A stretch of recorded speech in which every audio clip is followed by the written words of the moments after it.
संसदीय क्षेत्र कोटा बूंदी के प्रवास पर है लोकसभा अध्यक्ष ओम बिरला। कोरोना पीड़ित परिवारों के साथ मना रहे हैं रक्षाबंधन का त्योहार। कैंप कार्यालय में स्पीकर को राखी बांधने जुटी है बहनें। गृहनगर कोटा के 3 दिवसीय प्रवास पर है लोकसभा स्पीकर ओम बिरला। अब इसी को लेकर ताजा अपडेट के साथ हमारे सहयोगी भंवर चारण हमारे साथ जुड़ चुके। भंवर, तमाम खुशनुमा तस्वीरें आपसे चाहेंगे कि आप दिखाएं और साथ ही क्या कुछ अपडेट्स है फिलहाल इस राखी के त्योहार को लेकर, कितना खुशनुमा माहौल?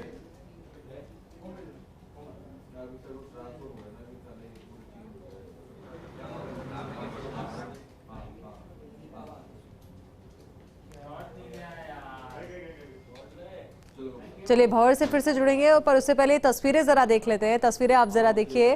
कैंप कार्यालय में राखी का पर्व मनाया जा रहा है, राखी का त्योहार मनाया जा रहा है। संसदीय क्षेत्र कोटा बूंदी के प्रवास पर है लोकसभा अध्यक्ष ओम बिरला। कोरोना पीड़ित परिवारों के साथ रक्षाबंधन का वो त्योहार मना रहे हैं। कैंप कार्यालय में स्पीकर को राखी बांधने जुटी है बहनें। गृहनगर कोटा के 3 दिवसीय प्रवास पर है लोकसभा स्पीकर ओम बिरला और यही उनकी खासियत भी है, यही उनकी लोकप्रियता भी है और यही वो तमाम नवाचार है जो उनको सबसे जुदा, सबसे अलग बनाते हैं।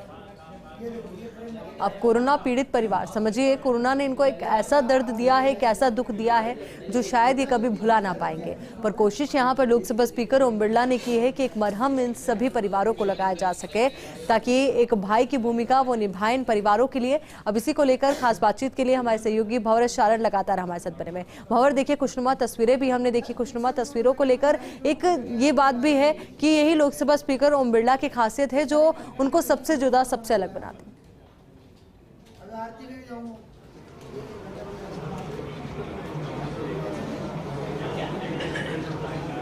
बिल्कुल, मैं सीधी तस्वीरें फिलहाल आपको दिखाने की कोशिश करूं तो आप देख रहे हैं बहुत सारे श्रीफल आपको रखे हुए नजर आएंगे। बहुत सी बहनें यहां पर पहुंची है जिन्होंने लोकसभा स्पीकर ओम बिरला को राखी बांधी है और आप इस वक्त स्पीकर का हाथ देख सकते हैं। बहुत सी बहनों की राखियां कलाई पर सजी हुई है और बहुत सी जिम्मेदारियां जाहिर तौर पर इसके साथ उनके हिस्से आ जाती है।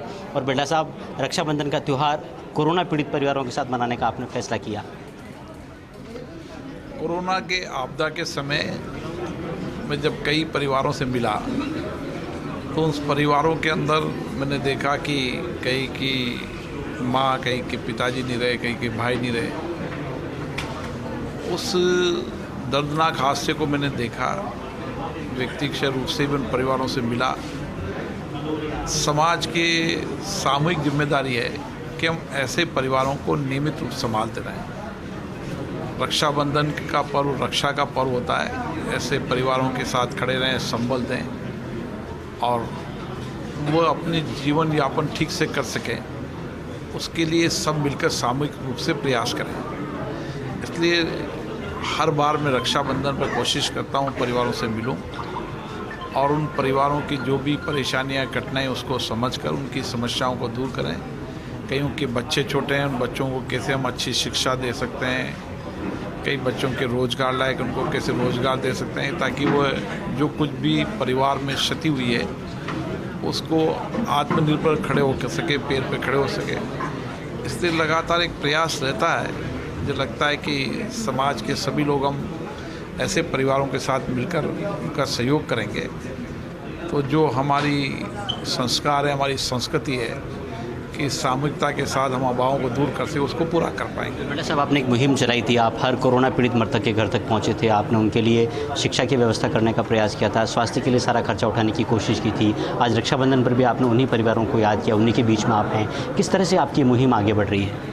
मैं कोशिश करता हूँ कि लगातार जिन परिवारों में ऐसा हादसा हुआ है उनके लिए बहुत बड़ी विपदा थी और विपदा के अंदर नियमित रूप से लंबे समय तक उनके साथ जुड़ा रहना, लंबे समय तक उनके सुख दुख को दूर करना, हर त्यौहार के अंदर, पर्व के अंदर उनके साथ रहना और समय समय पर किस तरीके से जो उनके अभाव हैं, जो कठिनाइयाँ हैं, उन कठिनाइयों का क्या समाधान हो सकता है उसके लिए चर्चा करना। मुझे लगता है कि कई परिवार हैं जो अभी भी आपदा से निकले नहीं हैं, उन परिवारों को और कोशिश करनी पड़ेगी ताकि लंबे समय तक उनको हम उनके पैरों पर खड़े हो सकें और वो सामान्य जीवन जी सकें।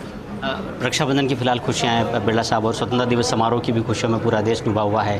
तो बहुत से ऐसे लोग जो आपके पास भी पहुंच रहे हैं जिन्होंने तिरंगा मुहिम शुरू की है, तो किन शब्दों में आप बधाई देना चाहिए? आज भी यहाँ पर आप देख लो बड़ी संख्या के अंदर जो राजकीय सेवा से निवृत्त होकर आए हैं, उनमें अपने जीवन में उन्होंने राज की सेवा के माध्यम से समाज, देश और राष्ट्र की बहुत सेवा की है। और उन सबके सामूहिक प्रयासों से भारत आज़ादी के बाद इस विभव में पहुंचा है। ऐसे जितने भी सेवानिवृत्त आए हैं वो सब लोग यहाँ पर बैठे हुए हैं, उनमें जुनून उत्साह है नए भारत के निर्माण का, आज़ादी के बाद भारत के नए सपनों को पूरा करने में उनके अनुभवों का लाभ आने वाले समाज को मिले। उन्होंने समाज के अंदर उस समय शिक्षा के क्षेत्र में, चिकित्सा के क्षेत्र में ऐसे काम किए जिससे देश आगे बढ़ा है। उनका हम उनको याद भी करते हैं, उनके जो उन्होंने देश को दिया उसको याद भी करते हैं और उनके अनुभव का लाभ आने वाली पीढ़ी को मिले, उनको प्रेरणा मिले, इसके लिए लगातार ये उत्सव मना रहे हैं। चलिए, तो देखिए उत्सव की खुशियों में फिलहाल ओम बिरला और कोरोना पीड़ितों को उन्होंने इस खुशी के मौके पर चुना है सेलिब्रेट करने के लिए। मैं तस्वीरें आपको दिखाने की कोशिश करूं। देखिए बहुत से ये वरिष्ठ नागरिक हैं जो कि यहाँ पर आए हैं और ये खासतौर पर जो तिरंगा मुहिम है उस तिरंगा मुहिम में शामिल हो रहे हैं और लोकसभा स्पीकर ओम बिरला को ये तिरंगा भेंट कर रहे हैं और साथ में इस बात का संकल्प इस वक्त ये ले रहे हैं कि हम हर घर में तिरंगा फहराएंगे। मैं एक बार फिर से आपको तस्वीरें दिखाने की कोशिश करूँ।